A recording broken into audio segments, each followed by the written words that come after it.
What's up, YouTube land? Bill Mack here with Pro Wrestling Unleashed. I'm here with the TNA wrap up. Well, no longer TNA, folks. There's been a change. It's now considered Impact Wrestling. So now we're going to new segment.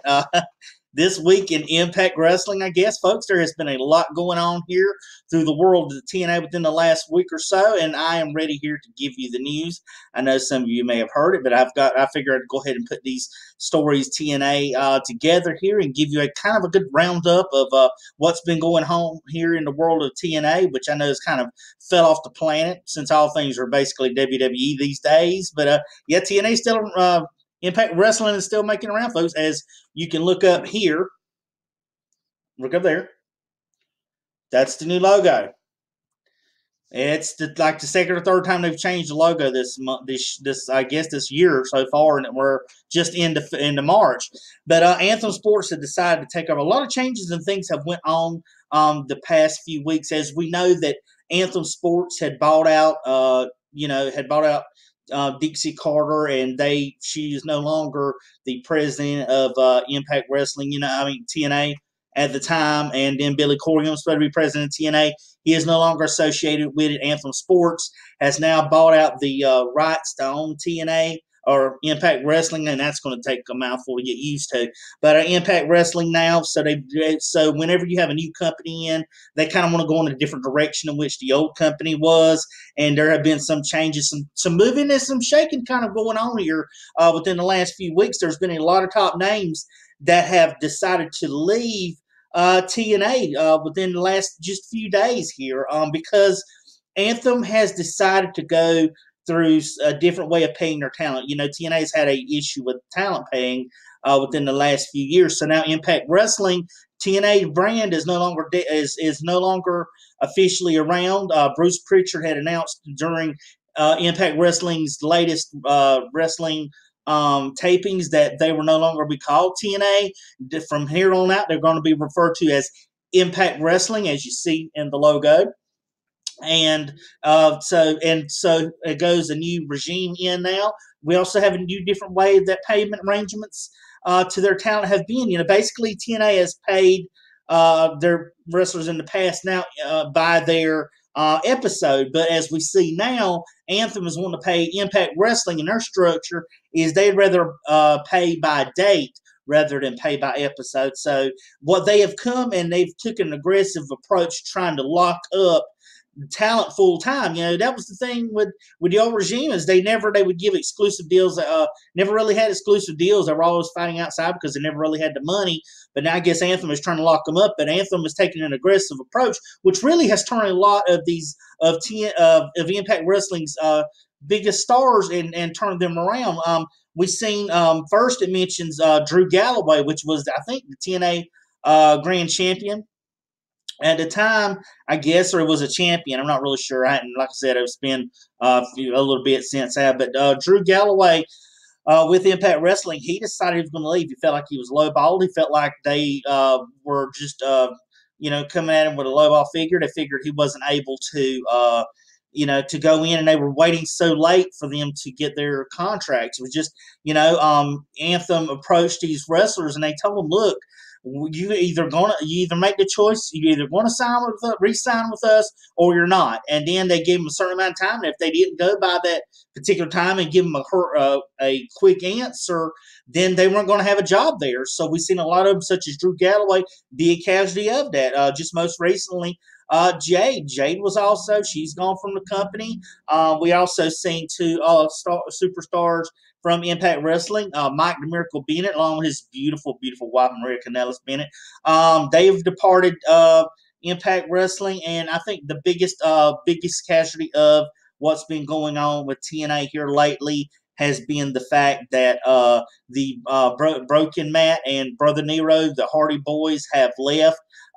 Ribby Hardy took to Twitter, voiced her displeasure for the way she felt like that the Impact Wrestling officials were kind of jerking them around with the Broken Matt Hardy gimmick and how much they were going to take out. And they originally decided that they were going to give it to Matt. Matt wanted 100% creative control, which I totally get, because that's the only reason really watching the Impact was watching to see what the Hardy Boys, brother Nero and Broken Matt were doing. The storylines were kind of compelling and kind of funny, and what was actually showing you a little something different about TNA. So it totally was drawing them out. So they are looks like they may be headed to either New Japan or back possibly back to the WWE. But however, Matt Hardy looks like he's going to be going to court with Impact Wrestling over the broken Matt Hardy gimmick, and they feel as if it's their gimmick. That he can't take it with him. He's fighting to say that is his gimmick. So we should see some kind of some sort of judicial rulings here and this stuff being taken to court. So that's still more to come. But as we also see too now, however, you have seen some that those that have departed the company. However, you have seen those that have actually signed exclusive deals with the company. With that, you've had Lashley has re-signed with them exclusively. EC3, Eli Drake, Moose, Eddie Edwards, and Davey Richards have all signed new deals with Anthem to stay exclusively with with Impact Wrestling. And I know it's going to keep slipping the tongue until 13 or 14 years of saying TNA all this time. But now Impact Wrestling, they have all decided they're going to stay. So we will definitely check.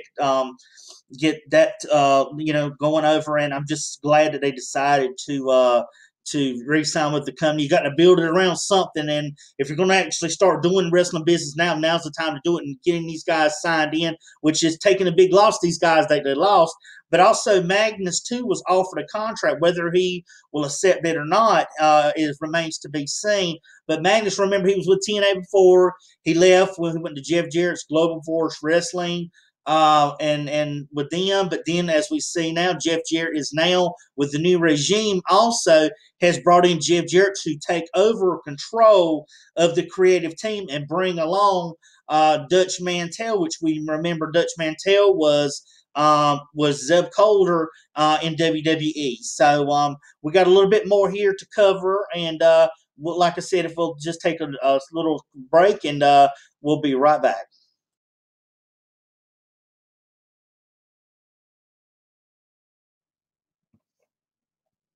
And I am back. Thanks again. Moving right along with Impact Wrestling news here. Along with new changes, along with new creative, new people involved. Of course, Impact Wrestling. See, I keep wanting to say it. Impact Wrestling has debuted at their newest tapings, a new set, and a lot of people said they actually think the set looks pretty smooth. Which would be the change. I mean, whenever you're going to have a change, you want to change when you're having a rebranding, changing a name, changing the set, trying to get wrestlers locked in, a new way of going about doing things. This has been what they've done. So, there's plenty. I guess there's pictures circulating on the internet. If you see people that were at the Impact Wrestling tapings of what the set looks like. Like I said, it's been getting some thumbs up here, folks. So that remains to be seen. Can't wait. It'll all be these newest March settings for Impact Wrestling for their taping. So whatever we see from here on out will be a part of the mind of Jeff Jarrett, since he, like I mentioned before, is now the head of the creative team.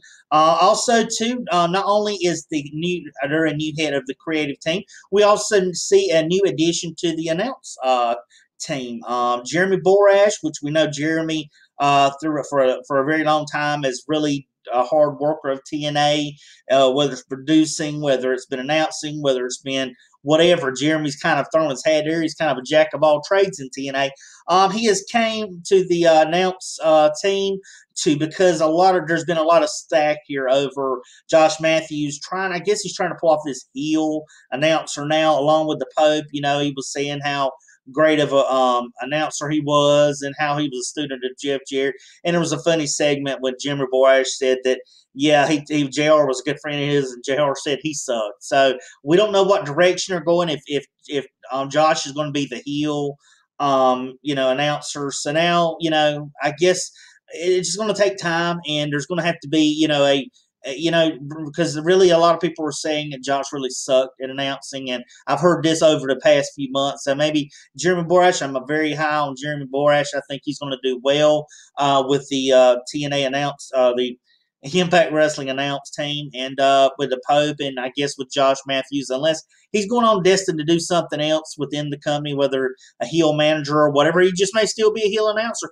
with Impact Wrestling, so it remains to be seen.